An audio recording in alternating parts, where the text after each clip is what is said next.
معزز سامعین، حضرات علماء کرام، کافی دیر سے آپ حضرات طلبہ عزیز کے پروگرام ترانے نظمیں سماعت فرما رہے تھے۔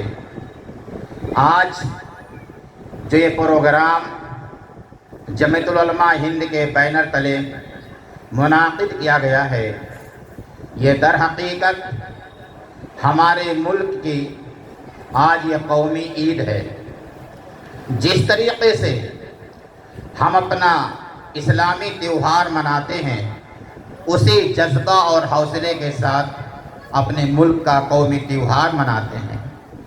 لیکن میرے دوستو، ہمارے اکابر بزرگان دین اور ہندوستان کی عوام نے جو خواب دیکھا تھا اس ملک کو آزاد کرنے کے بعد، لیکن وہ خواب شاید خواب ہی رہ گیا، کیونکہ ہم نے جب سے اس ملک کو آزاد کرایا، ایک دو نہیں بلکہ 60,000 ہندو مسلم کش فسادات کی سوغات اس ملک کے سربراہوں نے ہمیں دی ہے۔ کبھی بھاگلپور کا فساد، کبھی جمشید پور کا فساد، تو کبھی ملیانہ کانڈ، تو کبھی بمبئی کا فساد، تو کبھی گونڈا کا فساد، کبھی کرنیل گنج کا فساد، کبھی جمشید پور کا فساد۔ یہ سب وہ فساد کی ایک لامحدود تاریخ اور لڑی ہے جس کے اندر ایک دو نہیں ہزاروں مسلمانوں کو تہہ تیگ کیا گیا، مسلمانوں کی دکانوں کو لوٹا گیا، انہیں ہلاک و برباد کیا گیا اور ان کی یہ عزت آبرو کے ساتھ کھلواڑ کیا گیا۔ ہم نے پھر بھی صبر کیا، صبر کے دامن کو ہم نے نہیں چھوڑا، ہم نے ملک میں انارکی نہیں پیدا ہونے دی، اور ہم نے سب کچھ ذلت و پستی کو برداشت کرنے کے باوجود اپنے ملک کے وجود کو برقرار رکھنے کے لیے ملک کے آئین و دستور کے مطابق ہم نے احتجاج درج کرایا۔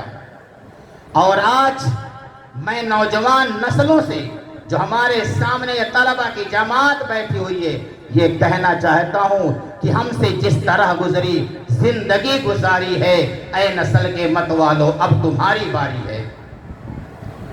تمہیں عزم پیدا کرنا ہوگا، حوصلہ پیدا کرنا ہوگا، اور ہمارے بزرگوں نے جو خواب دیکھا ہے، اے علم و عمل کے مت والو کل ہوگے تمہیں امت کی امین، ہاتھوں میں کتاب دین رہے، ہر باب کی تصویر بنو، جو اہل وطن نے دیکھا ہے ان خوابوں کی تعبیر بنو۔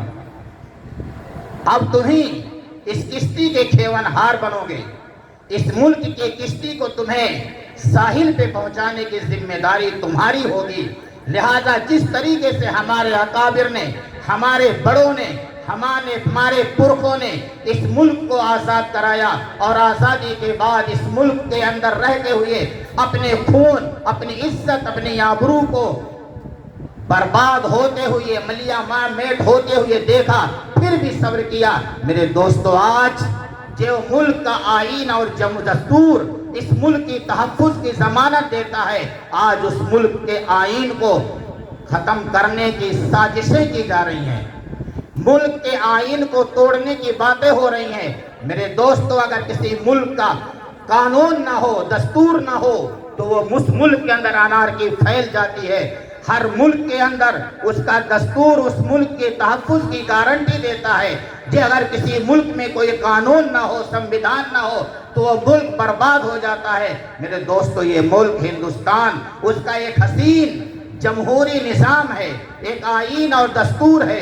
جب تک ملک کے اندر دستور کی حکمرانی ہوگی، یہ ملک ترقی کرے گا اور ملک پھلتا پھولتا رہے گا۔ اور جب ملک کا آئین ٹوٹ جائے گا، ملک کے آئین کو کھلواڑ سمجھا جائے گا، ملک کے آئین کو برباد کیا جائے گا، پھر دوستو وہ ملک بھی بربادی کے دہانے پہ پہنچ جائے گا۔ اس کو ٹوٹنے سے کوئی طاقت روک نہیں سکتی ہے۔ لہٰذا ہمیں اپنے ملک کے دستور کو بھی بچانا ہے، اور ملک کے آئین و دستور کے اندر رہتے ہوئے اپنے حق کا مطالبہ کرنا ہے۔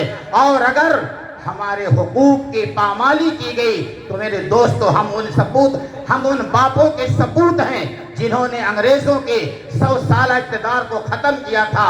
لہٰذا اگر اس ملک کے اندر ملک کے آئین و دستور کو ختم کرنے کی کوشش کی گئی اور ہمارے حقوق کو پامال کیا گیا تو جو ہم نے اقدام انگریزوں کے خلاف کیا تھا موجودہ سرکاروں کے خلاف اس چیز کو کرنے کے لیے ہم تیار ہیں اور تیار رہیں گے انشاءاللہ. ملک کے دستور کو ٹوٹنے نہیں دیں گے. اللہ تعالیٰ سے دعا ہے اللہ رب العزت ہمارے ملک کے آئین کی حفاظت فرمائے اور سبھی کو پورے دیش واسیوں کو دیش کے اندر رہنے والے ایک انسان کو اس ملک کے تحفظ کے لیے قبول فرمائے. وما علینا الا البلاغ.